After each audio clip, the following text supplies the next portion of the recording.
히브리 원어로 보는 쉽고 생생한 창세기 77번째 강의를 시작하도록 하겠습니다.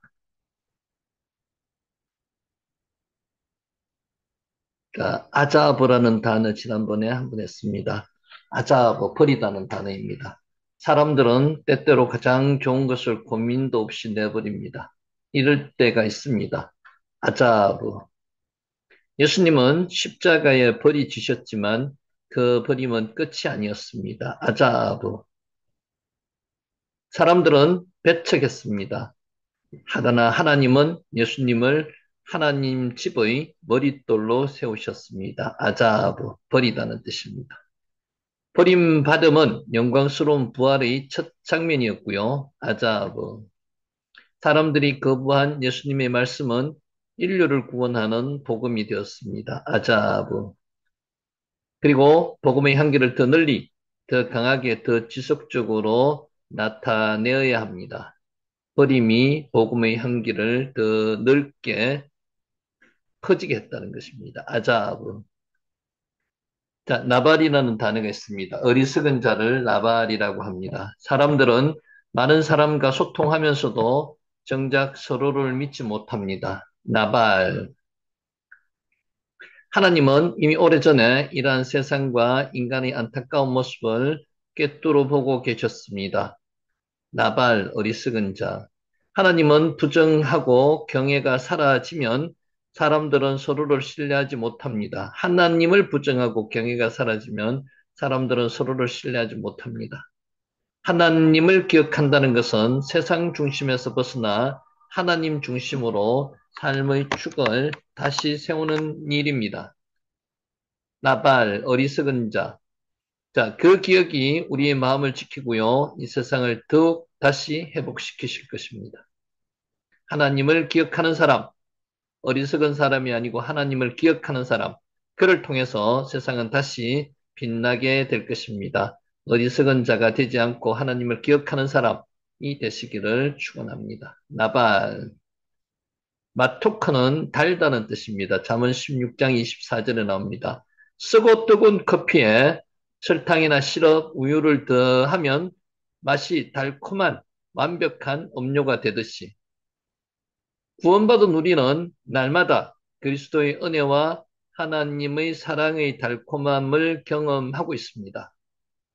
마토크, 그리스도의 은혜와 하나님 사랑의 달콤함, 마토크, 다른다는 뜻입니다. 그 달콤함으로 우리는 힘든 인생을 견디며 살아갑니다. 마토크, 달다는 뜻입니다.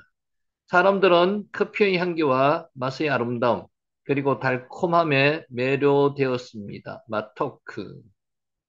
커피가 불과 압력을 지나서 향기를 내듯이 우리의 믿음도 어디에서 향기를 낼 수 있습니까? 시련 속에서, 시련이 속에서 깊어집니다. 우리는 모든 고난과 시련이 결국 하나님의 은혜와 영광으로 우리를 이끄는 과정임을 믿으며 살아야 한다는 것입니다. 마토크, 달다는 뜻입니다.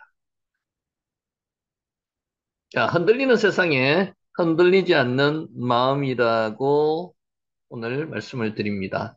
요즘 세상은 하루가 다르게 흔들립니다. 레버, 마음이죠. 레바브도 마음입니다. 진리와 거짓이 뒤섞여서 분간이 어렵습니다. 무엇이 진리이고 무엇이 거짓인지 잘 분간하기 어렵습니다. 정보화 시대에 살면 더욱 그렇습니다. 심지어 신앙도 그 변화의 파도 속에서 흔들릴 때가 많습니다. 믿음의 중심은 신뢰입니다. 레브, 마음을 이야기하는 겁니다. 하나님은 전지전능하시며 신실하시며 무소부재하시고요. 그리고 그 하나님이 우리를 절대로 버리지 않으신다는 것입니다.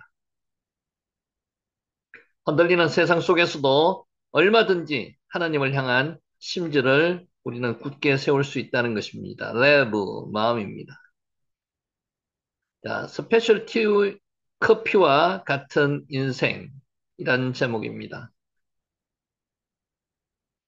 빠달, 구별하다는 뜻입니다. 다르다는 뜻도 있습니다. 그래서 창세기 1장에 나오는 단어 중에서 가장 중요한 단어 중에 하나가 빠달입니다. 구분하다는 것입니다. 나뉜다는 것입니다. 빛과 어둠을 나뉘셨고요. 궁창 아래의 물과 궁창 위의 물을 나누셨고 바다와 육지를 나누셨습니다. 빠달입니다. 프랜차이즈 커피 기업은 전 세계 커피 시장을 폭발적으로 성장시켰습니다. 한동안은 정말 커피점이 성행했습니다. 지금도 마찬가지지만 그때는 더 그랬습니다. 자, 어디서 마셔도 동일한 맛과 향을 내는 커피는 그 당시 한때 대중에게 신뢰와 일관성의 상징이었습니다. 세계 어느 곳에나 맛이 동일하게 만들었습니다. 어디서나 같은 맛이라는 문장은 프랜차이즈 커피 기업의 자부심이었고요. 또 세계화의 상징이 되기도 했습니다. 하지만 이제 세상은 변했습니다. 커피 애호가들의 입맛이 섬세해지고 커피에 대한 이해가 깊어지면서 똑같은 동일한 맛은 더 이상 칭찬이 아니라 지루함이라는 약점이 되었습니다. 기호가 다르기 때문에 동일한 맛을 찾는 사람보다는 자기 기호에 맞는 커피를 찾는 사람이 많아졌습니다.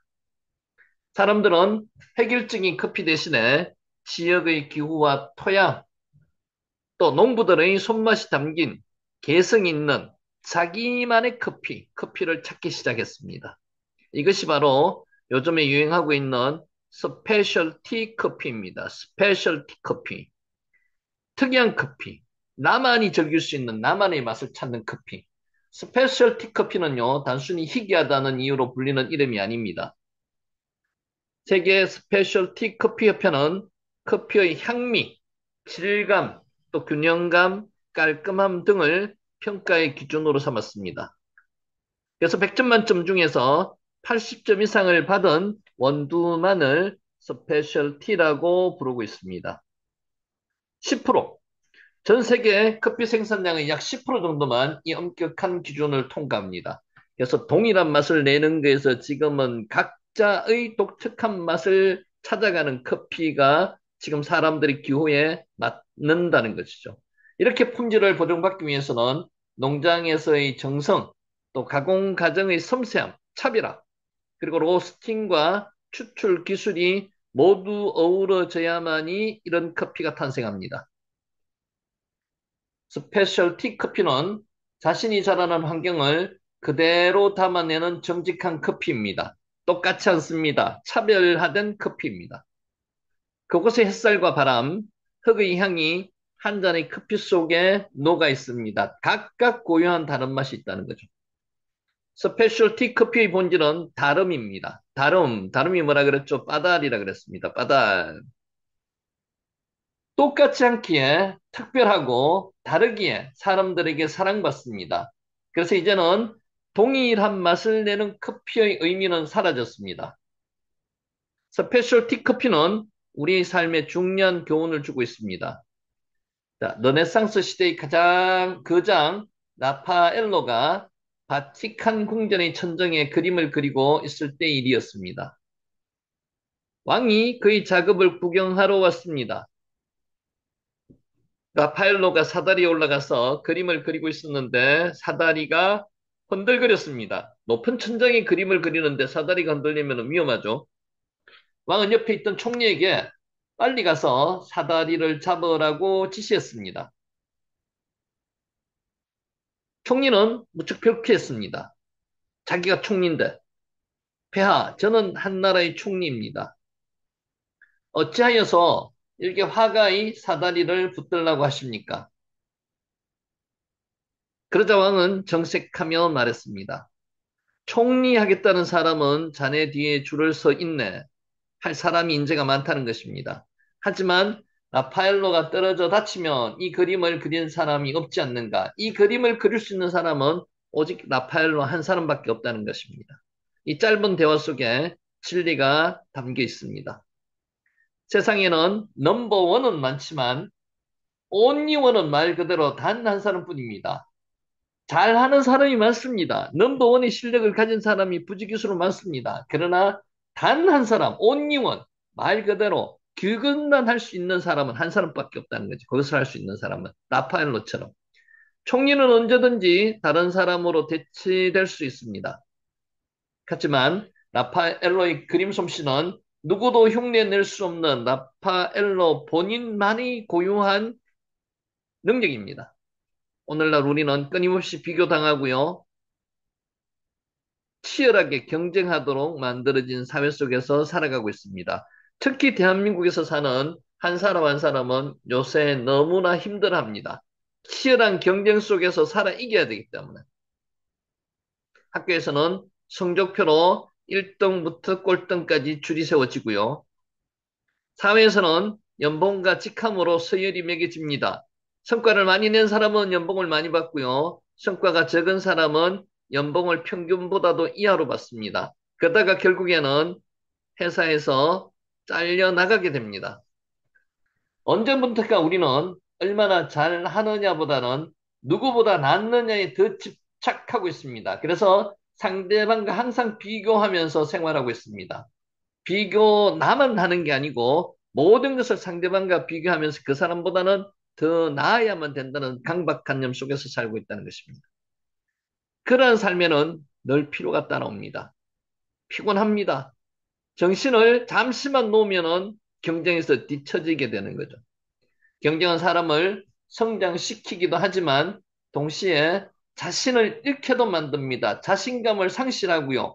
그러다 보면 우울증에 빠질 수도 있고요. 남보다 뒤처졌다는 열등감 속에서 스스로를 학대하기도 합니다. 빠달, 구별하다, 다르다는 뜻입니다. 심리학자 아치발트 하트는 대부분의 사람이 다른 사람들을 동경하며 닮고 싶어 한다고 말했습니다. 철학자 쇼펜하우어는 그렇기 때문에 사람들은 자기 잠재력의 4분의 3을 잃고 산다고 지적하기도 했습니다.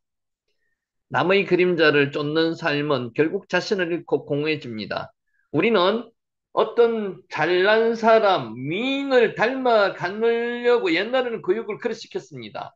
그런데 그런 교육 자체는 어떻게 된다고요? 자신을 잃고 공허해지게 만든다는 것이죠. 자기만의 잘하는 장점이 있습니다. 그것을 개발해서 그것에 집중하는 곳으로 나가야 된다는 거죠. 구별하다, 다르다는 것입니다. 진짜 행복은 다른 사람과 경쟁하여 앞서는 데 있는 것이 아닙니다. 나답게 사는 데 있습니다. 나를 차별화해서 다른 사람보다 부각해내는 일이 더 급선무라는 거죠. 하나님은 그런 능력을 우리에게 각자에게 주셨습니다. 우리 한 사람 한 사람을 특별하게 하나님은 만드셨습니다. 이 세상에 똑같은 사람이 하나도 없습니다. 각자에게 특별한 은사를 주셨습니다. 그 은사대로 누리면서 살아만 되는데 사람들은 그렇게 하지 못한다는 겁니다. 교육의 문제도 있고요. 사회적인 문제도 있습니다. 성경은 말씀하고 있습니다. 큰 집에는 금그릇과 은그릇만 있는 것이 아니라 나무 그릇과 질그릇도 있어 귀하게 쓰는 것도 있고 친하게 쓰는 것도 있느니라. 디모데후서 2장 20절 말씀입니다. 자, 모든 그릇이 다르게 만들어졌듯이 사람도 다르게 지어졌습니다. 사람 똑같은 사람이 없습니다. 한 사람 한 사람에게 각자에게 맞는 은사를 하나님께서 주셨습니다. 기본적으로 하나님의 성품을 주셨고요. 그래서 사람은 전체 다가 똑같은 사람은 이 지구상에 한 사람도 없다는 거죠. 쌍둥이도 다릅니다. 각자에게 맞는 역할과 향이 있습니다. 능력이 있습니다. 각자에게 맡겨진 은사가 있습니다. 누군가는 사람을 위로하는 따뜻한 향기로 또 누군가는 세상을 깨우는 강한 풍미로 우리는 살아갈 수 있습니다. 우리는 모두 스페셜티 커피처럼 빚어진 존재입니다. 각자가 하나님으로 받은 각자의 은혜가 따로 있다는 거죠. 은사가. 그렇게 특별하게 살아가야 된다는 것입니다. 다 똑같이 만들어지지 않았고요. 똑같이 살아가도록 계획되지 않았습니다. 하나님께로 부여받은 각자의 사명이 따로 다 있습니다. 이에 대해서 성경은 말씀하고 있습니다. 땅이 풀과 각기 종류대로 씨 맺는 채소와 각기 종류대로 열매 맺는 나무를 내니 하나님은 만드실 때부터, 창조하실 때부터 종류대로 만드셨습니다. 그래서 진화론이 맞지 않다는 거죠. 각 종류대로. 하나님께서는 각 종류대로 만들으셨음을 계속 반복해서 말씀하고 있습니다. 하나님이 보시기에 좋았더라. 창세기 1장 12절입니다. 세상 모든 피조물은 독특하고 개성 있게 창조되었습니다. 이게 하나님의 걸작품들이라는 거죠. 하나도 똑같은 게 없습니다. 우리도 그 안에서 저마다 향을 지닌 특별한 존재들입니다. 그래서 사람은 자기가 가진 재능, 달란트를 하나님께서 주신 은사를 어떻게 개발해서 이 사회에 같이 협력해서 사느냐가 참 중요한 일입니다. 이때까지는 획일적인 교육을 받았습니다만은 지금은 그렇게 살아갈 수가 없는 사회라는 거죠. 전부 한 사람 한 사람이 독특하고 특별한 존재입니다. 우리는 넘버원이 되려는 세상의 풍조에 휘말리지 말아야 됩니다. 넘버원이 되려고 하지 말고요. 온리원이 한 사람이 되는 겁니다. 나만이 가진 개성을 가지고 나만이 가는 재능을 이 사회에 섬기면서 베풀면서 살아야 된다는 겁니다. 커피의 세계가 프랜차이즈 시대에서 스페셜티의 시대로 넘어가듯이 앞으로 모든 것이 그럴 겁니다. 각자가 다를 수 있는 분야 속에서 각자의 빛을 발하게 된다는 거죠. 우리 인생도 획일성의 틀을 벗어날 때 비로소 스페셜티의 인생을 살게 된다는 것입니다. 획일성이 좋은 것 같지만 좋지 않습니다. 공장에서 만드는 어떤 상품은 획일성이 될 수가 있습니다만은 획일성이 사람은 획일적이지가 할 수가 없습니다. 세상 어디서도 동일한 인생, 동일한 사람, 동일한 사람의 성격을 가진 그런 사람은 없습니다. 스페셜티 커피가 다름으로 사랑을 받듯이 우리 인생도 다름으로 빛납니다. 한 사람 한 사람이 따로따로 빛나는 개성이 있습니다. 평균의 기준에서 벗어나서 자신만의 향을 찾아가는 사람, 그 사람이 진정한 스페셜티 인생을 사는 사람이라는 것입니다. 스페셜티 인생의 비밀은 단순합니다. 복잡하지 않습니다. 나만의 독특한 향을 내는 것입니다. 하나님께서는 그렇게 여러분을 저를 창조하셨습니다. 그래서 하나님께서는 똑같은 인생이 아니라 각자에게 주신 은사가 다르게 창조한 하나하나의 걸작품들입니다. 사명도 다르게 주셨고요. 개성도 다르게 주셨고요. 또 거기 은사도 다르게 주셨습니다. 그것을 이 사회에 구현하면서 살아가야 될 게 저와 여러분이라는 것을 명심하시고요. 오늘 강의를 시작하도록 하겠습니다. 자, 지난 시간에 했는 것 간단하게 몇 가지만 반복해서 복습하도록 하겠습니다. 자, 1절 이후에 15장 하고 있습니다. 여호와의 말씀이 환상 중에 아브람에게 임하여 이르시되 아브람아 두려워하지 말라 나는 내 방패요 너희 지극히 큰 상급이니라. 자, 1절 이후라는 게 그냥 단순하게 시간의 흐름 이후에라는 그런 개념이 아니고요. 아하르, 핫데바림, 하엘레라고 본문에는 기록되어 있습니다. 직역을 하면요. 그 사건들 이후에 그런 뜻입니다. 그 사건이 어떤 사건들이죠? 아브라함이 북방 4개국 왕들을 쫓아가서 롯과 그 빼앗겼던 모든 것을 다시 쟁취해서 다시 돌아오는 그 사건. 그러니까 북방 4개국 왕들로부터 빼앗겼던 모든 것을 다시 찾아오는 그 사건뿐만 아니라 그 나머지 사건, 여러 가지 사건들, 그 중에서 제일 큰 사건이 방금 이야기했는 사건이고요. 외형적으로 볼 때, 내부적으로 볼 때는요, 아브라함이 아들이 없는 그 일도 지금 포함되어 있는 겁니다. 아하르, 뭐뭐 후에라는 뜻이고요. 따바르가 사건이라는 뜻도 있고요. 말씀이라는 뜻도 있습니다. 여기서는 사건이라는 뜻으로 해석을 합니다. 여호와의 말씀이 어느 분의 말씀이요? 여호와의 말씀이 때바르 여호와. 자, 때바르 여호와가 지금 처음 쓰였습니다. 이렇게 쓰이는 것은 이 선지자들에게 말씀을 하실 때 때바르 여호와라는 이런 표현을 쓰고 있습니다. 선지자에게 임하는 초자연적인 하나님의 계시를 나타내기 위해서 많이 사용되었다면 하나님께서는 때바르 여호와 아브람을 선지자 중에 한 사람처럼 지금 말씀하고 있다는 그런 뜻도 될 수가 있습니다. 때바르 여호와, 여호와의 말씀이 자 어느 때 임하셨다고요? 환상 중에 임했다는 겁니다. 뺨 마하제, 뺨 마하제, 뺨이 여러분 마하제 안에 뺨이라는 전치사와 정관사가 같이 포함되어 있습니다. 귀 이상 안에 이런 뜻입니다. 그러니까 환상 안에 아브라함이 완전히 몰입되어 있는 상태를 나타내 주는 거죠. 뺨 마하제 환상의 이상 그 안에 완전히 몰입되어 있는 상태. 마하제가 환상입니다. 환상. 아브라함아 두려워하지 말라. 이게 겉으로 나타나는 것은 첫째 이유가 뭐라고 말씀드렸죠? 북방 4개국 왕들이 다시 자기를 쳐 공격할까 하는 그 두려움이 있었다는 거죠. 이것은 다시 말하면요.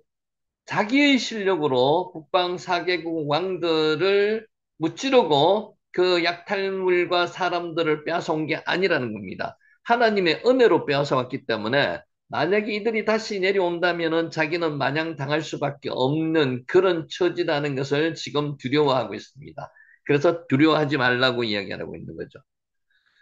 알티라 아브라함. 이건 우리가 많이 했습니다. 알티라. 두려워하지 말라 아브라함아. 알티라 아브라함. 여러분이 이름을 놓고 한번 해보세요. 알티라 정호. 두려워하지 말라 정호야. 이렇게 이야기하시는 겁니다.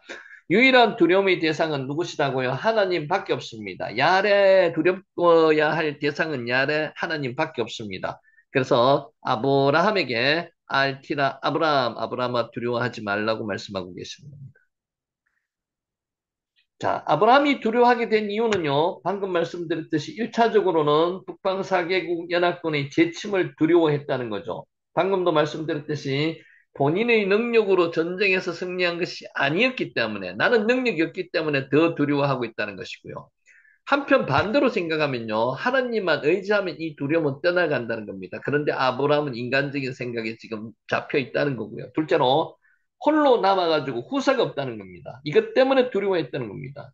포로에서 구출해온 롯도 자기에게 지금 다시 재결합하지 않았습니다. 다시 소돔으로 들어갔습니다.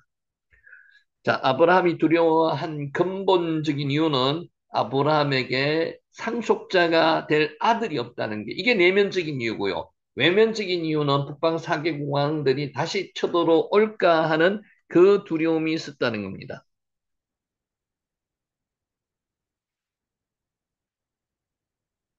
자, 야레는 두려워하다는 뜻이고요. 우리가 두려워해야 될 대상은 하나님 한 분밖에 안 계십니다. 그래서 북방 4개국 왕들을 하나님을 진심으로 믿는다면 두려워하지 않아도 된다는 그런 말씀입니다. 여러분 혹시 두려움이 있습니까? 그 두려움이 인간적인 두려움은 하나님 앞에 고하고 하나님께로부터 위로를 받으시기 바랍니다. 그러면은 두려움이 없어진다는 거죠. 그래서 기도가 필요한 겁니다. 우리가 그동안 많이 했던 단어 중에 하나가 알티라입니다. 너는 두려워하지 말라. 사도 이사야 41장 10절, 43장 1절에 나오는 겁니다. 창경에 365번 나오는 두려워하지 말라는 이 말씀. 매일매일 얼마나 사람이 두려워하면 이 말씀을 하셨겠습니까? 우리는 누구만 두려워해야 된다고 경외할 대상은 하나님밖에 없습니다. 우리는 하나님을 두려워하는 게 그냥 무서워한다는 그런 개념이 아니고요. 경외라는 뜻 자체는 하나님께 두려워하지만 다가갈 수 있는 대상을 이야기하는 겁니다. 무서워만 하는 그런 대상이 아니라는 거죠. 알티라 두려워하지 말라는 뜻입니다. 야레 두려워하다. 이것도 여호수아 1장 9절 말씀, 강하고 담대하라는 말씀도 자주 했습니다. 하자크 웨 에마츠, 담대하라 이런 뜻입니다. 하자크 웨 에마츠, 하자크와 에마츠는 동일한 비슷한 개념의 뜻을 가진 단어 두 개를 연속해서 지금 기록하면서 강조용법입니다. 두려워하지 말라는 겁니다. 담대하라는 겁니다. 강하고 담대하라. 담대하라는 뜻입니다. 강하고 담대하라. 표현은 이렇게 했지만 담대하라는 뜻입니다. 실제 내용은. 하자키, 깍 달라붙다는 겁니다. 하자키. 아마치, 담대하라는 뜻입니다. 비슷한 뜻입니다. 자, 나는 내 방패요. 이게 우리에게 힘을 주시는 말씀입니다. 아노키 마겐다크. 나는 내 방패라는 것입니다. 하나님께서 내 방패가 되신다는 겁니다. 아노키, 하나님 본인 스스로를 당신 스스로를 말씀하시는 거거든요. 아노키 마겐 나키, 나는 내 방패라는 겁니다. 아노키 마겐 나크. 그래서 15장에서 기억하셔야 되고 외웠으면 좋겠다는 표현이 아노키 마겐 나크입니다. 하나님이 본인 스스로가 말씀하시는 겁니다. 아노키 마겐 나크, 너를 위한 방패라는 겁니다. 누구를 위한 방패요? 우리를 위한 방패시다는 겁니다. 아노키, 하나님 본인 스스로가, 당신 스스로가 방패이신데, 라큐, 너를 위한 방패라는 겁니다. 당신이 나를 위한 방패라는 겁니다. 나는 너를 위한 방패이다. 이렇게 아노키 마겐나케입니다. 우리 성도들은요, 사단의 흉계로부터 자신이 자연여를 보호해 주시는 든든한 방패 되시는 하나님을 의지해야만 됩니다. 그래서 하나님이 방패 되신다고 말씀하셨기 때문에 기도할 때 말씀하세요. 기도할 때 부르짖기 바랍니다. 아노키 마겐나크라고 말씀하셨지 않습니까? 보호해 주시고 막아 주시기 바랍니다. 담대하게 이 세상을 우리는 살아가야 된다는 것입니다. 아노키 마겐나크. 막연히 방패입니다. 방패.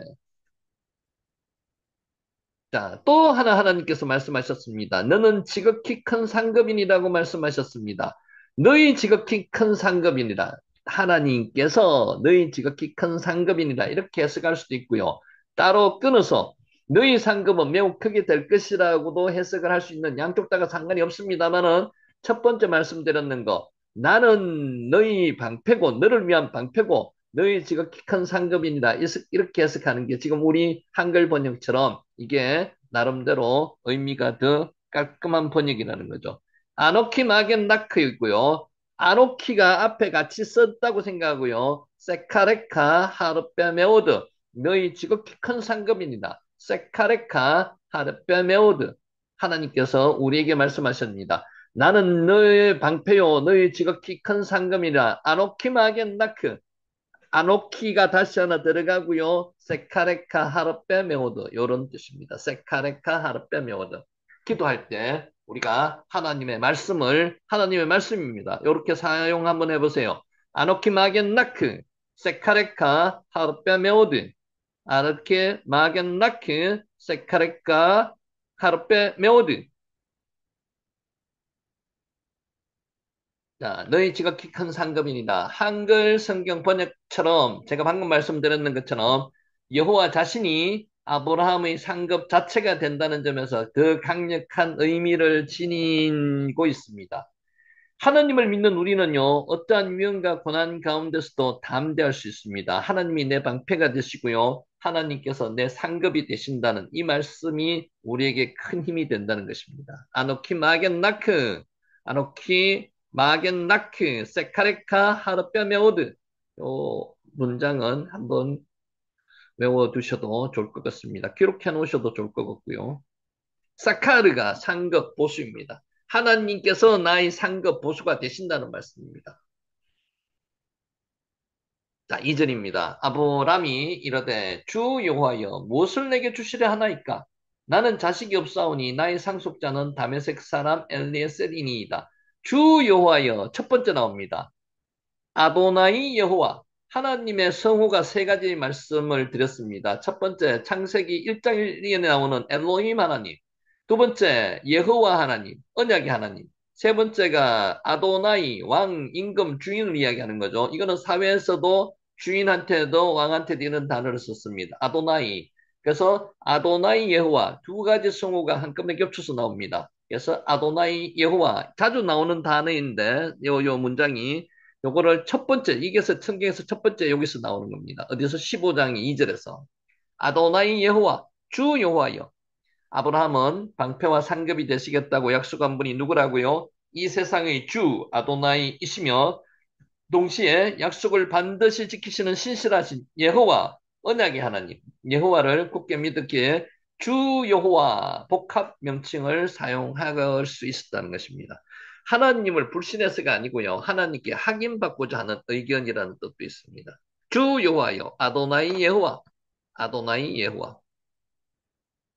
자, 나는 자식이 없사오니 무자하다는 것입니다. 왜 아노키? 그리고 와가 아노키 나는요 강조하는 겁니다. 아노키는 원래 안 써도 되는 인칭 대명사입니다. 강조하기 위해서 썼습니다. 홀레크 아리리.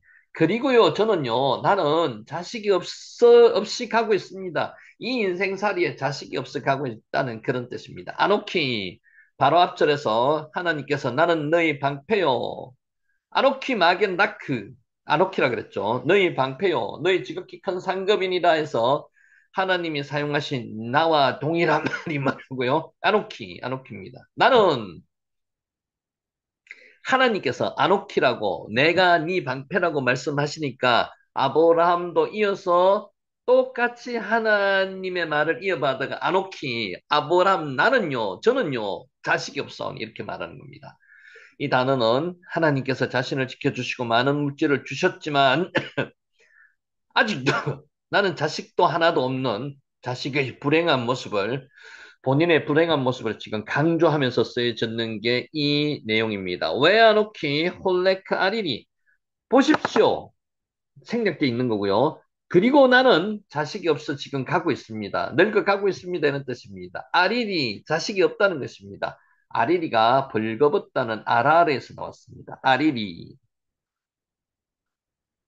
이 단어는 자신을 감싸줄 사람이 하나도 없는 고독한 상태에 있다는 그런 표현입니다. 수치스러움에 대한 표현이기도 하고요. 아리리, 자식이 없는 이런 뜻입니다. 아리리, 자식이 없는. 자, 2절. 나는 자식이 없사오니, 왜? 아노키, 홀레크, 아리리. 그럼에도 불구하고 한 명의 자식도 갖지 못한 아브라함은 발가벗고 강야에 혼자 있는 것처럼 고독하고 불안하며 부끄러운 생각이 들었기 때문에 왜 아노키 홀레크 아리리 우리 이럴 때 있습니다. 나 혼자만 있다는 그런 느낌을 받을 때가 있습니다. 근데 결국 혼자 있다는 게 아니죠. 홀레크는 가다는 뜻입니다. 할라크에서 나온 분사형입니다. 끊임없이 이동을 계속하는 유목민 생활을 반영하는 표현이고요. 이 동시에 인생의 황혼길에 접어든 자신의 처지를 여행객에 비유한 겁니다. 얼마나 나름대로 외로움이 쭉쭉 묻어나는 표현입니까? 아브라함이 나는 무자하오니라는 우리 개혁 성경의 개혁 개정이 아니고요. 나는 자식이 없사오니 개혁 개정이라 되어 있는데 개혁 성경에는 어떻게 되어 있는가 하면 나는 무자하오니 이거를 딱딱 끊어서 읽으면 한글로도 굉장히 쓸쓸한 모습이 느껴집니다. 나는 무자하오니 왜 아노키 홀레크 아리리 뭐 좀 원문으로 읽어도 외로움이 뚝뚝 묻어 나오는 것 같습니다. 나의 상속자는 우벤 메셰크 베티, 메셰크, 재산이라는 뜻입니다. 그래서 이걸 직역하면요. 그리고 나의 집의 재산의 아들 이런 뜻입니다. 메셰크를 썼는 이유가 있습니다. 땀, 메셰크, 땀의색이라는 단어가 나오기 때문에 메셰크라는 단어를 씁니다. 자, 나의 집의 재산의 아들 이런 뜻입니다. 넘어갈게요. 아브라함이 다메섹 엘리에셀이 자기 재산을 상속할 자임을 하나님께 강하게 주장하기 위해서 쓴 단어라고 합니다.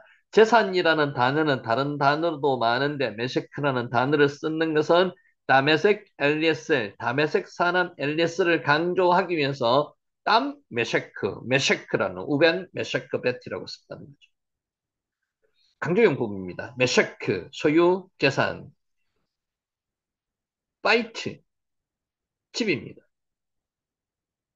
자, 이 다메섹 사람 엘리에셀이니이다. 엘리에셀은 엘 하나님이고요. 에제르가 돕다는 뜻입니다. 도움이라는 뜻입니다. 하나님은 그의 도움이시다 이런 뜻입니다. 신앙적인 이름을 가진 것으로 보아서 하나님을 섬기던 신앙인이었을 거고요. 그는 아브라함의 종으로 살면서 확실한 신앙인이 되었다는 겁니다. 그는 아브라함의 믿음을 전수받았던 사람입니다. 엘리에셀이 구체적으로 누구인지는 지금 밝혀지고 있지 않지만은 첫째로 어떤 의견이 있냐 하면은 다메섹 출신의 종이라는 견해입니다. 그래서 아브라함이 다메섹을 거쳐서 하란에서 들어올 때 거기서 따라 들어온 종이라는 설이 통상적인 학설이고요. 두 번째로 또 어떤 설이 있나 하면은 그 사람도 친척이었으리라고 하는 설도 있지만은 친척은 우리가 성경에서 롯 밖에 안 나오는 걸로 생각을 할 때 이 사람은 담의 세계에서 데려온 종이라고 하는 게 맞을 가능성이 높습니다. 3절 아브라함이 또 이르되 주께서 내게 씨를 주지 아니하셨으니 헨 니로 나타타 자라. 자라가 씨죠. 단수 표시입니다. 씨. 여기서 지금 우리 한글에 지금 번역 안 됐는 게 헨, 보라 이게 지금 번역이 안 됐다는 겁니다. 보라 감탄사가 지금 생략되어 있습니다. behold 영어에는 behold로 되어 있습니다. 보라 헨이 뒤에 나오는 단어 구절을 강조하는 감탄사입니다. 아브라함이 말했습니다. 보십시오. 주께서 내게 씨를 주지 아니하셨으니 더 강력한 표현이죠. 그래서 behold라는 단어가 앞으로 번역을 할 때는 들어갈 가능성이 높습니다. 우리 성경에는 보라 이런 단어가 해 이런 단어가 하나도 지금 번역이 안 되어 있습니다. 아브라함이 하나님께서 주신 약속, 내가 너로 큰 민족을 이루고 언약을 기억하면서 자손을 주시지 않은 하나님을 향해서 항변하듯이 하나님 주시겠다고 말씀하셨는데 왜 아직까지 안 주십니까? 이렇게 말하고 있는 거랑 비슷합니다. 보세요, 하나님께서 저에게 씨를 주시지 않으셨지 않습니까? 그래서 아리리 제가 벌거벗은 것처럼 지금 혼자서 지금 홀레크 가고 있습니다. 이런 뜻입니다. 시로 번역된 자라, 우리 예수 그리스도를 자라로 표시했죠. 자라십니다. 이거는 항상 복수로 쓰여있지만 단수 취급을 합니다. 후손으로 번역하고 있습니다. 보라, behold. 자, 주께서 내게 씨를 주지 아니하셨으니 헨리로 나타타 자라.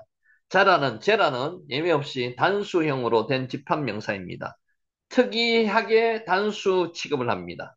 이러한 일관된 표현은 오직 한 후손만을 통해서 이스라엘을 당신의 백성으로 만들려는 하나님의 오묘한 섭리가 담겨져 있기 때문입니다. 우리 예수 그리스도를 자라 단수로 취급합니다.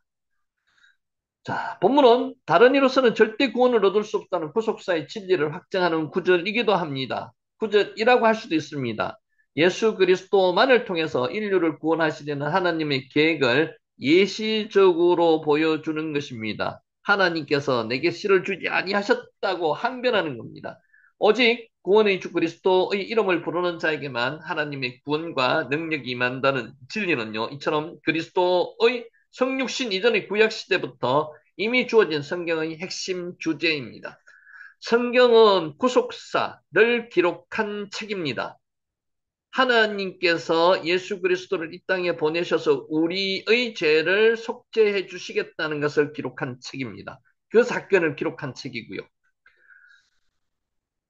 자, 내 속에 길린 자 아브라함이 또 이르되 주께서 내게 씨를 주지 아니하셨으니 내 집에서 길린 자가 내 상속자가 될 것이니이다. 베티 나의 집의 아들 이런 뜻입니다. 베티 나의 집이거든요. 베트가 나의 집이거든요. 티가 나고 그래서 나의 집의 아들 나의 집의 아들 나의 상속자 즉벤 메셰크 베티에서 메셰크 재산이란 말이 빠진 형태입니다. 벤 메셰크 베티 나의 집의 재산의 아들 이게 상속자였거든요. 나의 집의 아들 메셰크가 지금 빠져있는 형태로 지금 기록되어 있습니다. 자, 엘리에셀이 재산의 상속자일 뿐만 아니라 아브라함 신앙의 계승자라는 의미도 암시되고 있습니다. 옛날에는 상속자는요, 재산만 상속받는 게 아니라 그가 가진 모든 것, 아버지가 가진 모든 것을 상속을 받는 겁니다. 신앙까지도. 엘리에셀이 여호와 신앙을 가진 자로서 그가 얼마나 하나님을 잘 섬겼는지를 단적으로 보여주고 있습니다. 독실한 신앙심 때문에 하나님은 엘리에셀을 친자식은 아니지만 신앙 가문의 후계자로 생각할 수 있었던 것입니다. 그래서 나름대로 아브라함은 인간적으로 준비를 해놨습니다. 하나님께서 주시겠다고 언약은 하셨지만은 그가 나이가 들어서까지 주시지 않기 때문에 나름대로 개인이 준비를 해놨습니다. 그렇게 보면은 아브라함의 믿음은요, 확실한 100%의 믿음은 아니었습니다. 나름대로 개인적인 준비도 해 놓았습니다. 그래서 이런 말이 나왔다는 거죠. 내 상속자가 될 것이니이다. 요레시, 오티. 요레시는 취하다, 보존하다는 뜻이 있습니다. 야라시 분사형입니다. 나는 취하는 자가 될 것이다. 이런 뜻입니다. 당시 상속자는 단순히 재산뿐만 아니라 뭐까지도 그 가문과 관련된 모든 권리, 신앙까지도 받는 절대적인 지위를 가졌습니다. 아브라함은 자신의 혈통을 통해서 후계자가 태어나는 것은 불가능하다고 생각했습니다. 하나님께서는 몇 번이나 그렇게 말씀을 하셨지만은 아브라함은 혼자만의 생각을 또 가지고 있었습니다. 그래서 100%의 아브라함의 신앙은 그 당시가 아니었습니다. 그러니까 신앙을 22장 이전 하나님께서 이삭을 바치라는 그 사건 이전에 아브라함은 믿음의 조상으로서의 100% 신앙을 가진 것은 아니었습니다. 방금 봤듯이 자기만의 나름대로 방법을 구사할 준비를 하고 있었다는 거죠. 모든 권리를 양도하려는 계획을 가지고 있었습니다. 누구에게? 엘리에셀에게. 요래 COT, 내 상속자가 될 것이니이다. 누가요? 엘리에셀이. 야라시, 취하다는 뜻입니다. 야트, 목적격 전치사로 자신이라는 뜻도 있습니다. 자, 여기도 아까 해인이라는 단어도 마찬가지고요. 힘내라는 단어도 마찬가지고 똑같은 의미입니다. 감탄사입니다. 보라, 보십시오. 이거는 지금 누가 말씀하시는 겁니다. 여호와의 말씀이 그에게 임하여 이르시되 그 사람이 내 상속자가 아니라 내 몸에서 날 자가 내 상속자가 되리라 하시고 자, 하나님께서도 아브라함이 말했는 것처럼 지금 말씀하고 있습니다. 보십시오, 하나님. 하나님께서 나를 벌거벗은 것처럼 자식이 없이 지금 늙어가고 하게 있습니다. 나는 그렇게 가고 있습니다라고 이야기하니까 힘내, 힘내. 하나님께서도 힘내, 보라 이렇게 말씀하시는 거예요. 한글 성경에서 번역되지 않았는 단어가 힘내입니다. 감탄사입니다. 자, 앞절에서 아브라함이 하나님께 항변할 때 하나님 보세요 이렇게 썼잖아요. 해안을 썼잖아요. 동일한 어근을 가진 것입니다. 따라서 본절에서 하나님은 아브라함의 항변에 동일하게 대응하고 하는 단어를 사용하심으로써 하나님께서도 그에게 하실 말씀이 있다는 것을 보여주신 겁니다. 이게 기도입니다. 여러분 기도할 때 이렇게 한번 해보셨습니까? 하고 계시겠죠, 물론. 주고받는 이런 이야기가 하나님과의 기도입니다. 내 이야기를 전적으로 하는 게 아니고요. 하나님 이야기를 음성을 들어야 된다는 거죠. 어역하면은 이 바라 아브라함아 이런 뜻입니다. 보세요, 하나님, 이렇게 하나님, 아브라함이 이야기했다면은, 이어서 하나님께서는, 바라 아브라함아, 힘내라는 단어가 번역이 안 되었습니다. 감탄사. 자, 4절. 여호와의 말씀이 그에게 임하여 이르시되, 힘내가 여기 빠져 있죠. 여기서 적어놨습니다. 그 사람이 내 상속자가 아니라, 내 몸에서 날짜가 내 상속자가 되리라 하시고, 내 몸에서 날짜, 예체, 임, 메카, 후. 매가 창자라는 뜻도 있고요. 몸이라는 뜻도 있고 배라는 뜻도 있습니다. 사람이 잉태되고 태어나는 자리 배를 가리키기도 합니다. 매, 창자라는 뜻도 있습니다. 자, 아브라함의 후사가 반드시 그의 피를 이어받고 태어날 자식임을 강조하기 위해서 이 표현을 썼습니다. 그런데 이거는 서자가 아니고요. 정상적인 사라의 몸을 통해서 날짜를 이야기한다고 하나님은 계속 의미를 주고 계십니다. 자, 인칭대명사 후, 히라는 뜻이거든요. 구별되게 표시해 주어서 주어를 강조하고 있습니다. 저는 반드시 그 사람 아브라함의 혈통을 이어받은 그 사람만이 후사가 될 것이라는 겁니다. 누가요? 아브라함의 혈통을 이어받은 적자, 서자가 아니고 그 사람만이 후사가 될 것을 계속 말씀하고 계시는 거예요. 예언대로 약속의 후사가 누구죠? 이츠하크, 이삭입니다.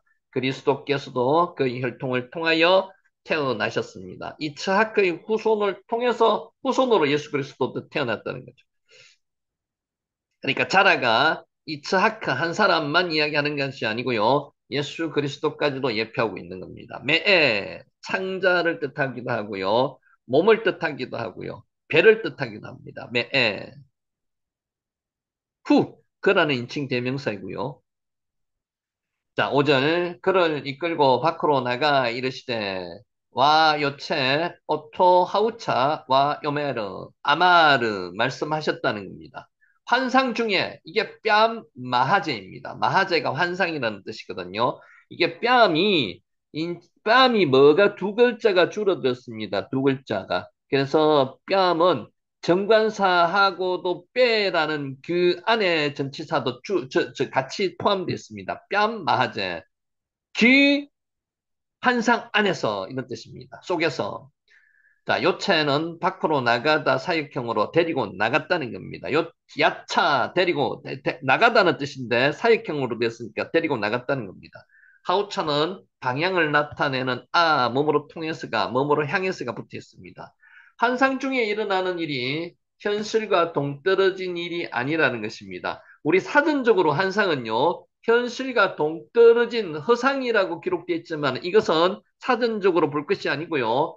우리가 환상 중에 하나님께서 직접 나타나신 사건을 이야기하는 겁니다. 현실 가운데 일어나고 있음을 분명하게 보여주고 있습니다. 그럼에도 불구하고 와요메르 그가 말씀하셨다는 단어는요. 하나님께서 형상은 숨기시고요. 나타내지 않으시고요. 하나님께서 형상을 나타내실 때가 언제였습니까? 아브라함에게 천사 둘과 같이 나타나셨을 때 그때는 형상을 숨기지 않고 나타나셨습니다. 그런데 하나님이 마하제 이때는 환상 속에서만 나타나셨다는 거죠. 하나님의 계시만을 환상 중에 드러내시는 하나님의 모습을 보여줍니다. 그래서 어떤 이들은 지금 환상 속에서나 하나님의 현현하시는 것이 사건이 완전히 없어졌다고 이야기하는데 없어졌다고 생각하기는 지금 좀 이른 것 같습니다. 그렇지 않습니다. 지금도 환상 속에서 하나님이 나타나시기도 하고요. 어떤 경우는 현현하시는 경우도 있습니다. 그런데 대개의 모든 것은 지금 성경에 기록되어 있기 때문에 성경 말씀으로 우리에게 지금 나타나고 계신다는 겁니다. 무별, 무별이 뭐죠? 코카브입니다. 코카브. 자, 코카밈, 복수입니다. 그 별들, 무별들입니다. 그 별들이라는 의미입니다. 코카브가 복수용으로 사용되었습니다. 아브라함의 자손의 수가 인간의 능력으로는 도저히 셀 수 없을 만큼 많게 된다는 겁니다. 히브리어 용례 중에서요, 아주 많다는 표현을 하는 게 하늘의 별들처럼 많게 한다는 것이고요, 바다의 모래처럼 많게 한다는 것이고요, 이렇게 많게 한다는 것은 이건 아주 많다는 그런 뜻입니다. 자, 복수용으로 쓰였다는 거고요. 성경의 별은 뛰어난 능력을 가지며 찬란한 업적을 가진 사람을 가리킬 때도 사용됩니다. 그래서 두 가지 의미가 있습니다. 많게 하겠다는 그런 의미도 있고요. 후손이 뛰어난 능력을 가지고 찬란한 업적을 남기는 후손들이 태어나겠다는 그런 뜻도 있다는 것입니다. 자, 본문은 아브라함의 혈통을 이어받을 자들이 많을 뿐만 아니라 찬란한 업적을 가질 자들도 많음을 암시 두 가지를 동시에 이야기하고 있습니다. 하나님의 축복을 받은 아브라함은 그 후손의 수요가 단순히 많은데 그치는 것이 아니고요. 숫자만 많은 게 아니고요. 성경에 나오는 수많은 미인들을 통해서 확인되었듯이 별처럼 빛나고 우러러 볼 만한 많은 자손을 남겼습니다, 실제로. 그 중에 한 사람이 사람으로 오신 예수 그리스도가 포함되어 있다는 거죠. 예수님이 포함되어 있습니다. 코카미, 별들을 셀 수 있나 보라. 못 센다는 말이죠. 코카브가 별입니다. 코카브, 별처럼 빛나시는 그런 사람들이 되어야 된다는 거죠. 코카브. 자, 6절. 아브라함이 여호와를 믿으니 여호와께서 이를 그의 의로 여기시고 구약을 대표하는 구절이라고 볼 수 있습니다. 창세기 15장 6절. 아브라함이 여호와를 믿으니 여기서 믿는다는 것은요. 하나님을 전적으로 의지한다는 것입니다. 이때까지는 하나님을 의지하지 못하고 후손의 없기 때문에 엘리에스를 자기 후계자로 하겠다는 생각을 가지고 있었습니다만은 하나님께서 자식을 주겠다고 말씀하시는 거죠. 그 자식으로 통해서 무별처럼 많은 또 찬란하게 빛나는 그런 후손을 태어나게 하겠다는 겁니다. 그것을 믿었다는 겁니다. 여호와께서 이를 그의 의로 여기시고 왜 아민 바 이호와 구약 성경에 나오는 가장 위대한 말씀, 구약을 대표하는 말씀입니다. 하나가 바로 본절입니다. 이신득이, 이신칭이, 그러니까 믿음으로써 의를 얻는다는 뜻이고요. 믿음으로써 의인이라고 칭해진다는 것입니다. 이신득이 이신칭이 오면 결의를 주는 것입니다. 믿으면은 의롭다고 하나님께서 칭하신다는 겁니다. 그러니까 우리가 의로워서 의로운 게 아니고요. 믿으면은 하나님께서 이신득이, 이신칭이 해주신다는 겁니다. 본절에서 믿음이라는 단어가 처음으로 등장하는 겁니다. 믿으니 아만입니다. 확실하다, 지속하다, 굳게 하다는 게 믿음입니다. 자, 본문에서와 같이 사역형으로 쓰일 때가 기대다, 신뢰하다는 뜻도 있습니다. 아브라함 자신과 사라가 이미 늙었다는 현실적인 제약을 초월하여서 오직 여호와 하나님의 말씀과 약속을 신뢰하고 의지하며 기대는 아브라함의 확고한 신앙을 보여줍니다. 여러분, 창세기 1장부터 시작을 하면요. 하나님은 태초에 천지를 창조하신 분입니다. 천지를 만드시는 분이 자식을 주시지 않겠습니까? 그렇게 믿을 수 있다는 거죠. 그래서 창세기 1장부터가 우리에게 믿음의 시작입니다. 태초에 하나님이 천지를 창조하시니라. 그것을 믿는다면요. 죽은 자를 살리시는 것은 일도 아니실 거고요. 자식을 주시는 것도 일도 아니실 겁니다. 그래서 믿음이 생겨난다는 겁니다. 이신득이 이신층이 믿음으로 하나님은 의롭다 칭해 주신다는 거죠. 아마 믿다는 뜻입니다. 아브라함이 여호와를 믿으니 왜 해민 빠 이호와 믿다 왜 해민 와우 계속법이거든요. 자, 그의 믿음의 기초가 다른 데 있지 아니하고요. 바로 앞에서 말씀하셔 주신 하나님의 계시 있음을 믿는다는 겁니다. 여호와께서 말씀하신 그것을 믿는다는 겁니다.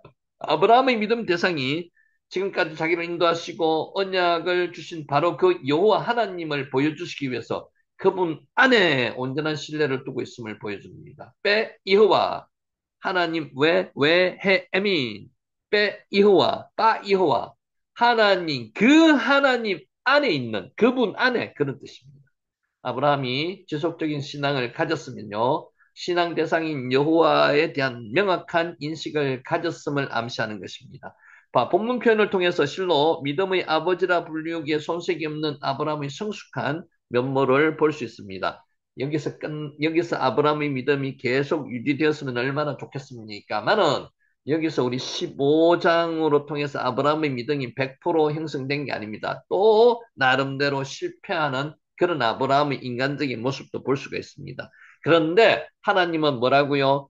아브라함이 하나님을 믿으니 여호와를 믿으니 여호와께서 이 상황, 그 믿는 그 상황만 보시고 의롭다고 여겨 주셨다는 겁니다. 우리도 마찬가지입니다. 실패하고 좌절하고 넘어지기도 하지만은 지금 하나님을 또 붙잡고 믿으면은 하나님께서 뭐라고 인정해 주신다고요? 그의 의로, 나의 의로, 저와 여러분의 의로 여기신다는 겁니다. 이신득이 이신칭이라는 겁니다. 자, 여호와께서 그의 의로 여기시고 체다카입니다. 의로움이 체다카입니다. 올바른 고듬이라는 뜻이고요. 성경은 고든 생각과 바른 행동으로 의를 규정하는 게 아닙니다. 내가 의롭다고 의로운 사람이라고 칭해 주시는 게 아니고요. 의의 근본 기준은요. 하나님에 대한 인간의 바른 관계, 믿음이 있으면 의롭다고 칭해 주시는 겁니다. 내가 실패하고 좌절하고 나름대로 하나님을 떠났더라도 다시 돌아와서 믿으면 하나님은 의롭다고 해주신다는 겁니다. 이신칭이, 이신득이.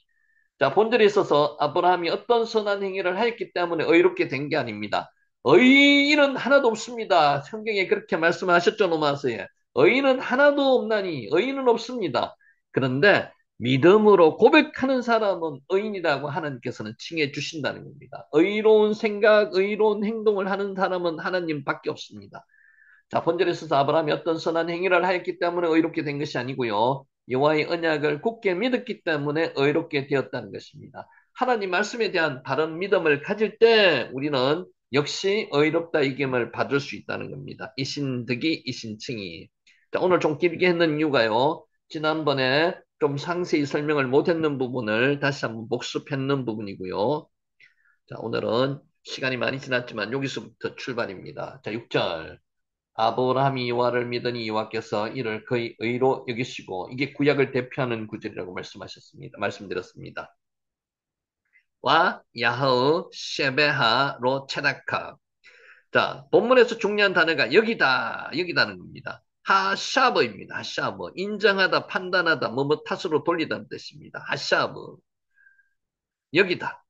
자, 의로 여긴다는 표현은 아브라함이 의롭다는 의미가 아니라 의로워서 아브라함을 그렇게 표현한 게 아니고요. 실제로는 죄인이지만 의로운 자로 인정해 준다는 겁니다. 뭐가요? 믿으면은 그렇게 인정해 준다는 겁니다.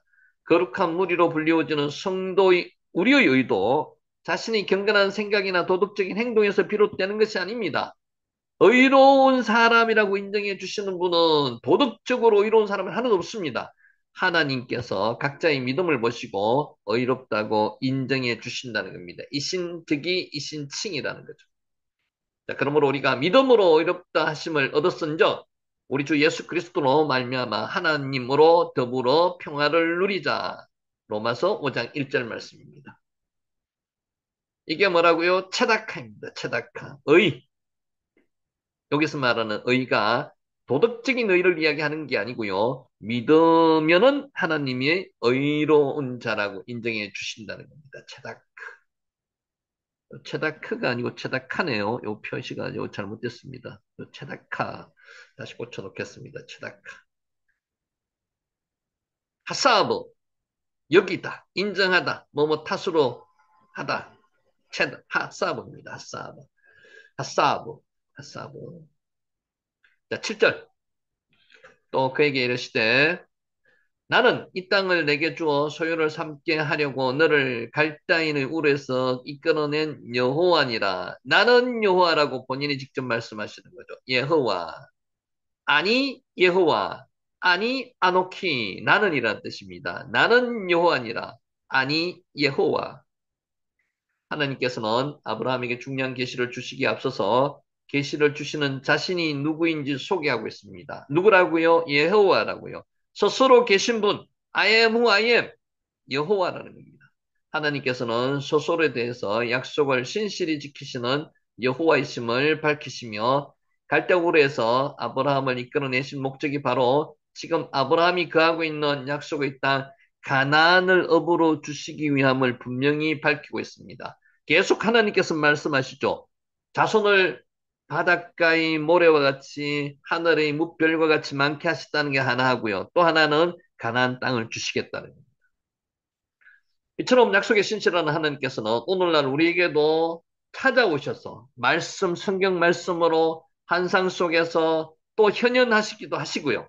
영적 가나안인 땅인 저 천국을 소유하리라는 확신을 가지실 것을 공고합니다.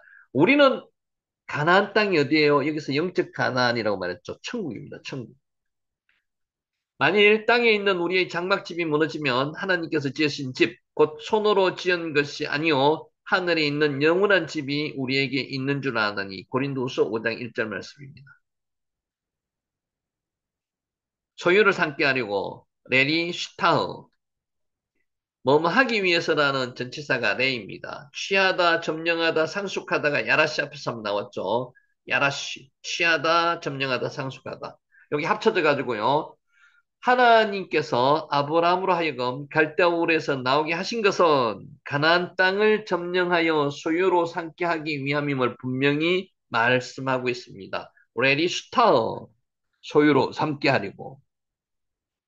아브라함은 현실적으로 일정한 기업도 없이 유리하는 유목민에 불과한 너무나 미약한 힘을 지니고 있습니다. 족장이었지만은 돈과 부를 가지고 있는 족장이었지만은 땅 한 평도 없었습니다.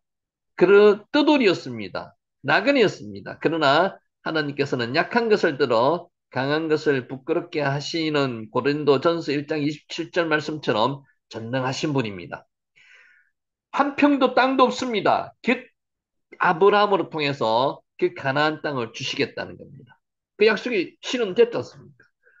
이런 사실을 깨달을 때 우리는 눈앞에 보이는 암담한 현실에도 불구하고 좌절치 않고 밝은 미래를 소망하며 언약의 주 하나님을 믿고 이 험악한 세대를 담대하게 살아갈 수 있습니다. 어떤 것을 믿어요? 하나님 말씀을 믿고 담대하게 살아갈 수 있다는 겁니다. 이 말씀 안에 하나님께서 언약하신 그 말씀을 짚어가면서 기도하시는 여러분 되시기 바랍니다.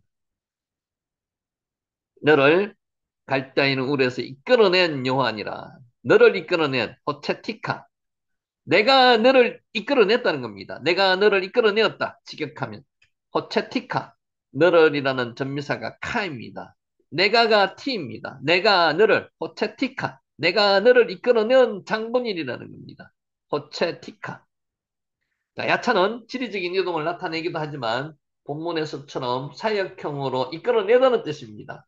하나님이 당신의 주권적인 은혜로 그의 백성을 죄의 사슬에서 구속하여서 이끌어내 주시는 것을 의미하기도 합니다. 자, 믿는 사람들이 공동체인 교회는 이와 같이 죄악된 세상에서 하나님의 주권적인 은혜로 부름받아 모인 거룩한 자들의 모임입니다. 거룩한 자들의 모임이 교회입니다. 자, 거룩한 자로 부름받아 그리스도의 몸된 교회의 일원이 된 성도는 언제나 그 구속의 은혜에 감사하며 감격하는 자들이 되어야 합니다. 이것도 마찬가지입니다. 이신득이 이신칭이란 동일합니다. 실제로 거룩한 자가 아니고요. 거룩한 자라고 인정하고 불러주신 자들을 교회에 모아놓았습니다. 그렇기 때문에 교회는 항상 불의를 불화가 일어날 가능성이 높은 곳입니다. 그게 교회입니다. 항상 교회는 그와 같은 역사가 일어날 수도 있다는 거죠. 그와 같은 것이 일어날 수 있습니다. 자, 넘어갑니다. 자, 8절. 그가 이르되 주 여호와여 내가 이 땅을 소유로 받을 것을 무엇으로 알리까? 이제 기도온이 표적을 구했듯이 아브라함이 하나님을 못 믿어서 이렇게 요청하는 게 아닙니다. 믿지만은 하나님께서 저에게 보여주실 표적이 있습니까? 라고 묻는 겁니다. 주 여호와여 무엇으로 알리까? 아도나이 예허위 뺨마에다. 무엇으로 알리까? 주여 무엇으로 알리까? 주 여호와여. 주 예호와. 아브라함이 하나님을 불신해서 한 질문이 아닙니다. 요청이 아닙니다. 아브라함이 여호와를 굳게 믿었고 이신득이 신칭이라고 하나님께서 말씀하셨지 않습니까? 6절에서 전지하신 여호와께서 이를 의로 여기셨다고 인정하신 데에 확인될 수 있습니다. 아브라함은 믿음으로 하나님께 다가갔고요. 하나님께서 믿음으로 의인이라 칭해 주셨고요. 그래서 이 의인이 믿음을 가졌는데도 확실한 표적을 보여주실 수 있냐고 묻는 겁니다.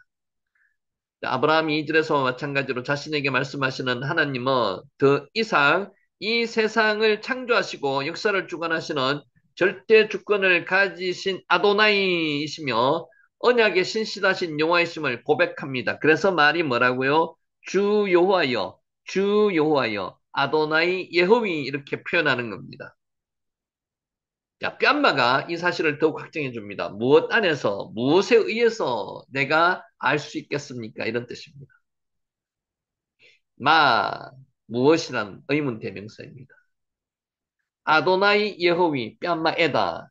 무엇이 가르치는 것은 하나님께서 행하실 일에 대한 구체적인 내용을 가르치는 것이지 하나님께서 행하실 일을 입증할 수 있는 또 다른 증거를 말하는 것이 아닙니다. 하나님께서 행하실 일에 대한 구체적인 내용을 이야기하는 겁니다. 약간 차이가 있습니다. 아브라함은 의심해서가 아니고요. 하나님께서 행하실 일에 대한 기대에서 나온 말씀이라고 보시면 더 맞습니다. 기대에서 본문의 질문을 던지고 있습니다. 결국 그리스도께서 이 땅에 오신 것도 많은 증거들을 이루신 일이 아니겠습니까? 그 증거를 구하지 않는 것은 오히려 구원을 바라지 않는 것과 마찬가지입니다. 하나님이 일에 대한 깊은 기대와 바램이 없다는 것을 의미하기도 합니다. 그래서 이 아브라함의 이와 같은 요청은요, 하나님에 대한 어떤 기대를 가지고 요청했다는 겁니다.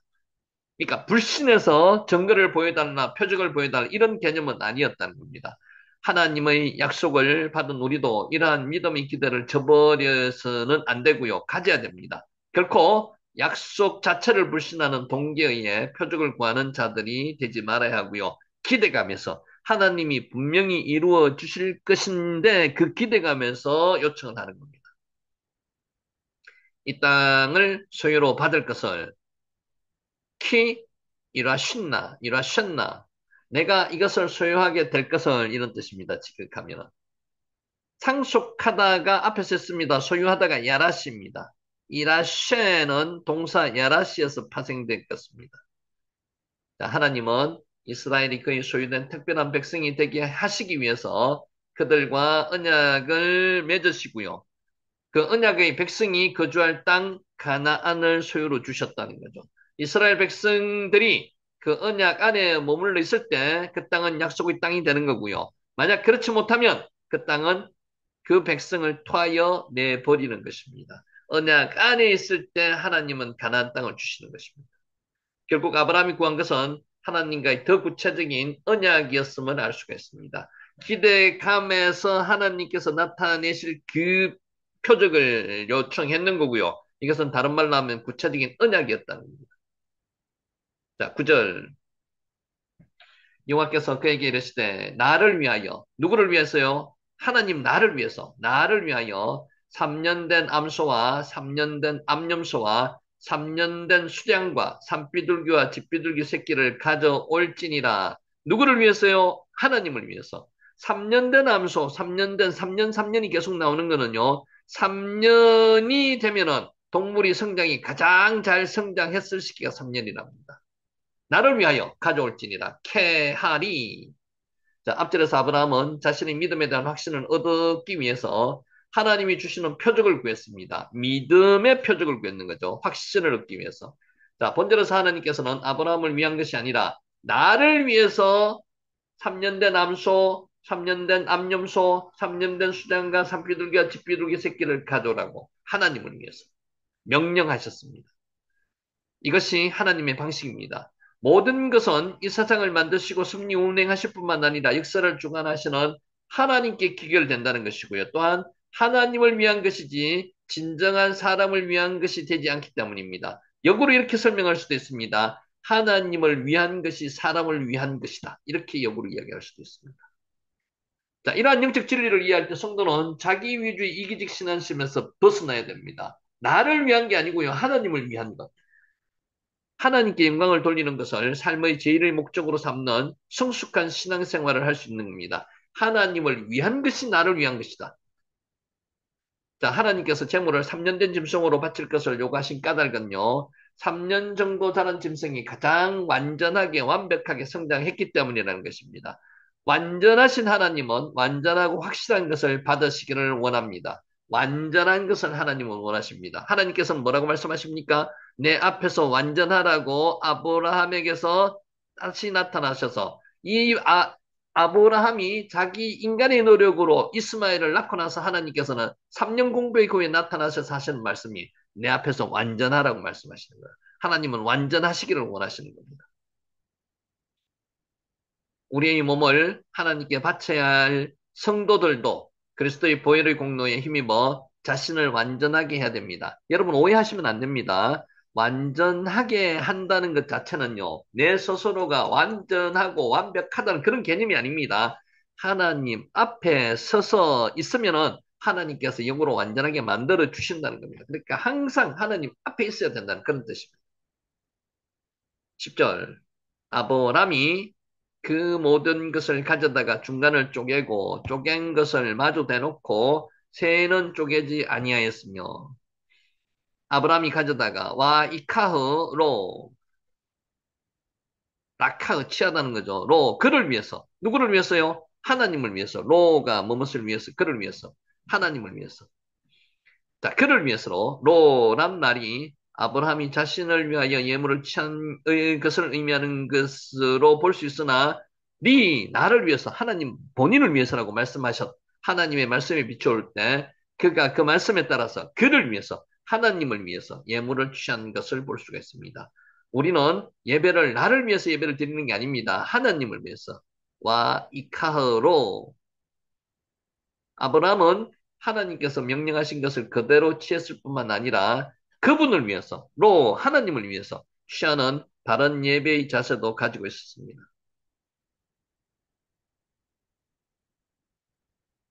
그러니까 그 중간을 쪼개고 중간을에 해당하는 단어가 타웨크입니다. 타웨크. 뭐뭐 안에를 의미하는 빼하고 정간사가 합쳐가지고 빠라고 이렇게 씁니다. 타웨크 중간입니다. 바로 그 정중간에 킹 제임스 버전에는 in the midst 정중간을 쪼갠다는 겁니다. 하나님께서 바로 그 정가운데를 쪼개나는 것은 좌우로 조금의 치우침도 없이 하나님의 말씀에 완전히 순종하라는 의미도 있습니다. 치우치지 말라는 겁니다. 빠타르가 쪼개다는 겁니다. 빠타르. 자, 베리트. 언약이 베리트죠. 베리트와 밀접한 관계를 가지고 있습니다. 베리트 언약은 자르다 쪼개다는 의미로 갖는 빠라에서 유래됐습니다. 베리트, 자르다 쪼개다는 빠라에서 나온 게 베리트입니다. 그래서 바타르도 마찬가지로 빠라에서 나왔습니다. 쪼개다는 뜻입니다. 바타르, 바타르입니다. 바타르.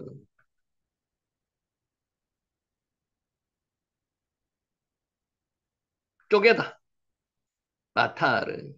빠라, 잘게 자르다가 빠라입니다.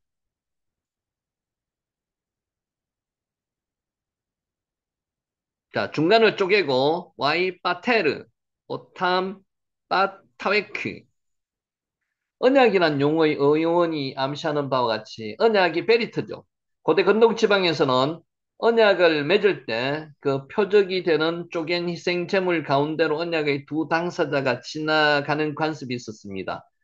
그렇게 하는 이유는요, 만약에 누가 일방에서 그 언약을 어기면은 이 짐승처럼 내가 쪼개어지겠다는 것입니다. 그것을 맹세하는 것입니다.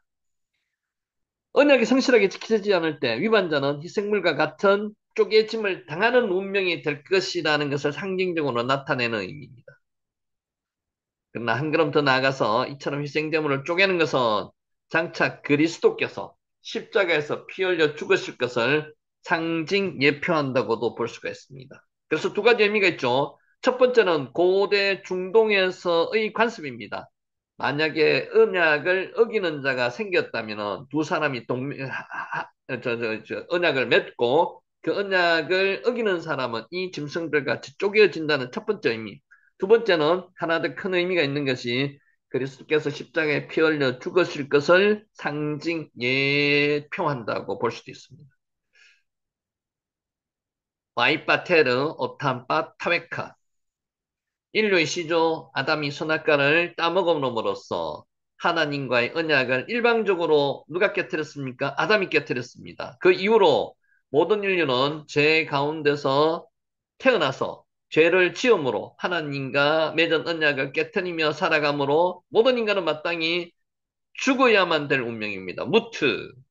그리스도께서 모든 인류의 죄를 대신하여 스스로 죽으심으로 하나님의 공의를 만족시켜 주셨기 때문입니다. 그리스도께서 몸이 쪼개어지는 그 고통을 참으셨기 때문에 우리가 지금 죄를 사함받았다는 겁니다.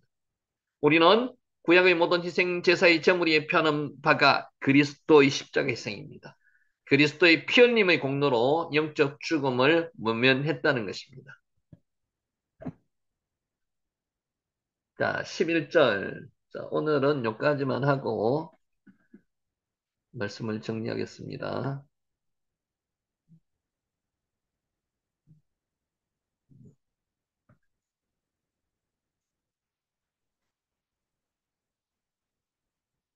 자, 상황을 넘어서는 감사. 여러분, 감사가 무슨 단어인지 아십니까? 감사. 감사가 토다라는 단어가 감사입니다. 토다가 감사입니다. 인생을 살다 보면요, 예상치 못한 일들이 찾아옵니다. 인생이 만약에 예정되어 있는 것을 우리가 안다면은 인생은 재미가 없습니다. 인생은 특별하게 여러 가지로 우리가 예측 못한 일이 일어남으로 인해서 또 하나님을 의지하게 되는 거죠. 인생은 예정되어 있는 게 없습니다. 모든 것이 돌발적으로 발생을 합니다. 애쓰고 힘써도 뜻대로 되지 않고요. 오히려 상황이 더 나빠질 때가 있습니다. 내 힘으로 한다면 상황이 더 나빠질 때도 있습니다. 자, 이런 경우에 불평과 원망이 고개를 들고요. 토다. 감사는 멀리 달아나 버립니다. 여러분, 감사는 감사할 때만 감사한 게 아니고요. 하나님의 은혜에 항상 감사해야 됩니다. 예수님께서 우리 죄를 위해서 십자가에 달려 돌아가시고 우리를 구원한 것을 생각하면 항상 감사할 수 있습니다. 우리 인간을 위해서 천지를 창조하신 하나님의 그 사랑을 생각하면 항상 감사할 수 있습니다. 우리 안에 하나님의 영, 성령께서 함께 하신다는 것을 생각하면 항상 감사할 수 있습니다. 토다 감사입니다. 그러나 성경은 그때가 오히려 감사해야 할 때라고 말씀하고 있습니다. 맞죠? 항상 감사해야 하니까. 어려울 때들수록 더 감사해야 됩니다. 바울은 이 역설적인 진리를 누구보다도 깊이 경험했습니다. 토다 감사하다는 뜻입니다. 바울은 복음을 전하면서 수없이 매를 맞았고요. 수없이 감옥에 갇히기도 했고요. 수없이 죽음의 위기를 겪기도 했습니다. 그러나 바울은 감사했습니다. 토다. 사람의 시선으로 보면은 실패의 연속처럼 보였습니다. 그렇지 않겠습니까? 사회에서 성공하지 않았다는 거죠. 성공은 사람의 눈으로 봤을 때 찰나후 형통하지 않았다는 겁니다. 근데 영적으로 보면 그게 아니었다는 겁니다. 이게 하나님의 은혜라는 겁니다. 그래서 감사했다는 겁니다. 바울은 그 모든 상황 속에서도 감사를 멈추지 않았습니다. 토달을 멈추지 않았습니다. 그는 성도들에게 권했습니다. 항상 기뻐하라. 쉬지 말고 기도하라. 범사에 감사하라. 항상 쉬지 말고 항상 기뻐하고 항상 감사하고 항상 기도하라는 겁니다. 항상이 다 포함되는 겁니다. 항상 항상. 바울이 요구한 범사에 감사는요. 상황을 넘어서는 신앙의 결단에 의해 이루어지는 감사입니다. 상황을 보고 감사할 수 없는 상황이 되면 감사 안 한다는 것은 감사의 완전한 감사가 아니라는 거죠. 감사는요, 상황에 상관없이 항상 감사해야 된다. 감사할 만한 이유가 있어서 감사하는 것이 아니라요. 토다. 모든 것을 합력하여 손으로 바꿔주시는 하나님의 그 주권적인 은혜를 신뢰하기 때문에 우리는 감사할 수 있어야 된다는 겁니다. 토다. 바울은 이에 대해서 이렇게 고백했습니다. 우리가 알거니와 하나님을 사랑하는 자, 곧 그 뜻대로 부르심은 입은 자들에게는 모든 것이 하나만 아니고요. 모든 것이 합력하여 선을 이루기 때문에 나에게 지금 닥친 문제나 시련이나 이런 것도 합력하여서 선을 이루시기 때문에 감사할 수 있다는 겁니다. 토다. 바울은 우리라고 했습니다. 자신뿐만 아니라 함께 사역하는 자들도 경험으로 알고 있다는 것입니다. 토다. 감사입니다.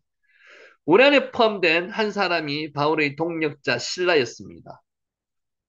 사도행전 16장에 보면요. 바울과 실라가 빌립보 감옥에 죽도록 맞고 갇히는 장면이 나옵니다. 그의 몸은 얻어맞아서 욱신거렸고요. 발에는 착고가 채워졌습니다. 이 상황을 보면 감사할 상황이 아닙니다.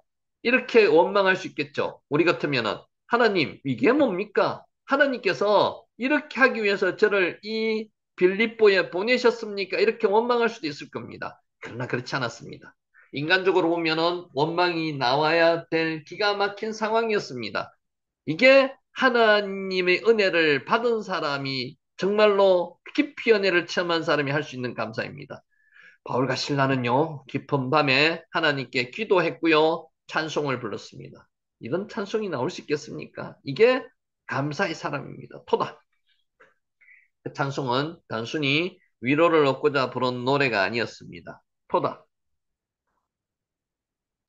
그들의 찬송은요, 하나님이 여전히 우리와 함께 하신다는 믿음의 선언이었습니다.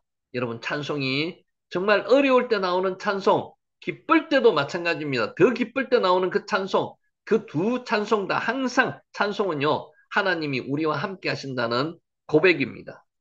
하나님은 그들의 찬송에 응답하셨습니다. 토다.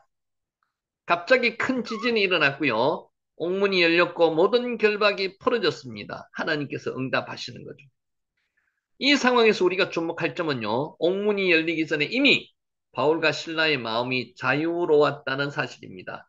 착고에 채워져 있다고 구속되어 있는 게 아니라는 겁니다. 마음은 자유로워졌다는 겁니다. 이게 감사하는 사람들의 모습입니다. 사람들은 그들을 옥에 가두었지만 그들의 영혼은 자유로웠습니다. 우리도 이렇게 되기를 축원합니다. 감사는 현실을 무시하는 감정이 아닙니다. 현실을 무시하지 않습니다. 감사는요, 현실을 새롭게 해석하는 믿음의 시선입니다. 이와 같은 상황을 만들어 주신 하나님이 합력하여서 선을 이루신다는 그 믿음이 있는 사람은 감사할 수 있다는 거죠. 세상은 고난을 실패로 보지만요, 믿음의 사람은 고난 속에서도 하나님의 뜻을 봅니다. 어떤 뜻은요? 합력하여 선을 만드시는 하나님의 뜻을 바라볼 수 있다는 겁니다. 토다. 감사합니다. 자, 바울은 왜 이런 일이 생겨났는지를 묻기보다는요, 하나님께서 이 일을 통해서 무엇을 이루시고자 하는지를 물었습니다. 하나님의 뜻을 물었습니다. 이 일을 통해서 무엇을 이루시고자 하는 것을 물었습니다. 고난 앞에서 자기 중심적이냐 아니면 하나님 중심적이냐의 차이가 감사의 유무를 결정합니다. 하나님을 바라보는 사람은요, 고난 중에서도 하나님께 감사할 수 있습니다. 우리도 고난을 피할 수는 없습니다. 고난은 하나님께 다가가는 지름길이라고 이야기하는 사람도 있습니다. 고난은 하나님에게 가는 지름길입니다. 예기치 못한 질병, 또 관계의 단절, 경제적 어려움, 꿈이 무너지는 상황이 어느 순간인가 갑자기 팍 닥쳐올 때가 있습니다. 그러면 감사가 나올 수 있습니까? 그래도 감사해야 된다는 거죠. 그때 우리는 왜 나에게 이런 일이 일어났는지 묻고 싶어집니다. 인간적으로 하나님께 이런 기도를 할 수도 있습니다. 따지는 기도를. 저는 괜찮다고 봅니다. 거기서 하나님의 마음을 바꿔주신다는 거죠. 그러나 우리는 질문의 방향을 바꾸었어요. 기도하면 질문의 마음을 바꿔주십니다. 방향을. 하나님은 이 일을 통해서 무슨 일을 하려고 하시는지 물어야 합니다. 그럼 하나님이 대답해 주시고 우리의 마음을 바꿔주십니다. 이것은 고난 속에서도 하나님의 뜻과 계획이 있음을 인정하는 것이고요. 그 고난 속에서도 하나님이 우리와 함께 하심을 믿는 것이고요. 그 고난을 통해서 하나님이 합력하여 선을 이루시게 한다는 그 믿음이 있다는 것입니다. 감사는 바로 그 믿음에서 나오는 겁니다. 아직 문제는 해결되지 않았습니다. 여전히 고난 속에 있고요. 여전히 문제가 상존해 있지만은 그 문제 속에 하나님이 계심을 믿는 사람은 감사할 수 있습니다. 창세기 1장 2절에 땅이 혼돈하고 공허하고 흑암이 깊음이 있지만은 하나님의 영이 수면 위에 운행하신다는 것은요, 앞으로 어떤 일을 일으키실 하나님의 희망을 우리가 가질 수 있다는 거죠. 하나님의 역사심을 기대할 수 있다는 겁니다.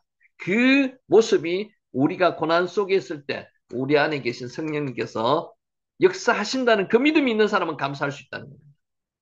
한 농부가 매년 씨를 뿌리며 이렇게 기도했습니다. 하나님, 올해는 비가 오든 가뭄이 오든 흉년이든 풍년이든 감사하며 살겠습니다. 이런 고백을 하실 수가 있기가 참 힘듭니다. 우리는 많이 주시면 감사하죠. 풍성히 주시면 감사합니다. 그런데 이 농부는 처음에 시작할 때부터 만약에 그렇지 않더라도 감사하겠다는 다짐을 하고 시작합니다. 그런 날씨와 수확을 넘어서 무조건 감사하기로 결단했습니다. 미리 감사하는 거죠. 그는 하나님이 모든 것을 합력하여 흉년이 들게 하는 것도 하나님의 선한 뜻을 합력하여서 이루시겠다는 그 사인이라는 것을 믿었습니다. 그래서 그는 상황과 상관없이 감사할 수 있었습니다. 믿음의 사람은 성과가 나타나야만, 열매가 맺어야만 감사하는 것이 아닙니다.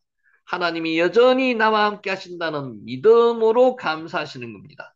여러분, 내 안에 성령 하나님께서 지금 계십니다. 이 하나님이 고난과 좌절 속에서도 나와 함께 하심을 감사할 수 있는 그 마음이 있어야 된다는 거죠. 그 하나님이 계시면은 나에게 희망이 있다는 겁니다. 하나님이 여전히 나와 함께 하신다는 믿음으로 감사합니다.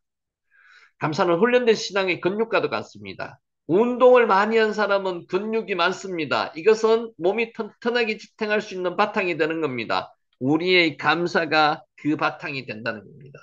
평소에 훈련되어 있지 않으면요, 어려움 속에서 작동하지 않습니다. 평소에 기도하지 않는 사람은요, 어려운 일이 닥쳤을 때 기도 못합니다. 기도에 습관이 되어 있는 사람은 기도의 자리에 나갑니다. 감사도 마찬가지입니다. 감사할 수 있는 사람은요, 평소에 감사를 많이 한 사람이 감사할 수 있습니다. 작은 일에 감사하는 습관이 쌓일 때 큰 어려움 속에서도 우리는 감사할 수 있다는 것입니다. 어떤 성도가 갑작스러운 교통사고로 하반신이 마비되었습니다. 하반신이 마비 안 되더라도 우리가 교통사고 한 번씩 납니다. 또 어떤 큰 사고가 나서 경험하신 분도 있습니다. 여러분 이때 정말 감사하기가 쉽지 않습니다. 지나면은 감사할 수 있습니다. 그러나 그 사건이 났을 때 바로 하나님께 감사할 수 있는 그런 믿음이 되어야 된다는 거죠. 처음에는 하나님을 원망했습니다. 당연합니다. 인간으로는. 당연합니다. 왜 하나님 저에게 이런 일이 일어났습니까? 하나님 왜 저에게 이런 일이 생겼습니까? 이게 당연합니다. 그러나 시간이 지나면서 그는 이렇게 고백했습니다. 그럴 수는 없지만 하나님이 여전히 제 곁에 계시기에 감사합니다. 제 안에 계시기에 감사합니다. 새로운 하나님의 희망을 저에게 안겨주시기 위해서 저에게 역사하시는 것을 감사합니다. 토다. 그의 감사는 환경이 바뀌어서가 아니고요. 자신을 바꾼 데서 감사가 나왔다는 거죠. 하나님은 환경을 바꿔주시지 않습니다. 기도하면 하나님께서는 감사하면 내 자신을 바꿔줍니다. 환경이 바뀌지 않아도 마음이 바뀌면 세상이 달라 보입니다. 여러분 기도하고 나서 세상이 달라 보이는 경험을 하신 적이 있죠? 그렇게 된다는 거죠. 감사가 마찬가지입니다. 감사는 믿음의 눈으로 현실을 바라보고 해석하는 데서 나온다는 겁니다. 감사가 그렇게 만든다는 겁니다. 꿈보다 해몽이라는 말이 있습니다.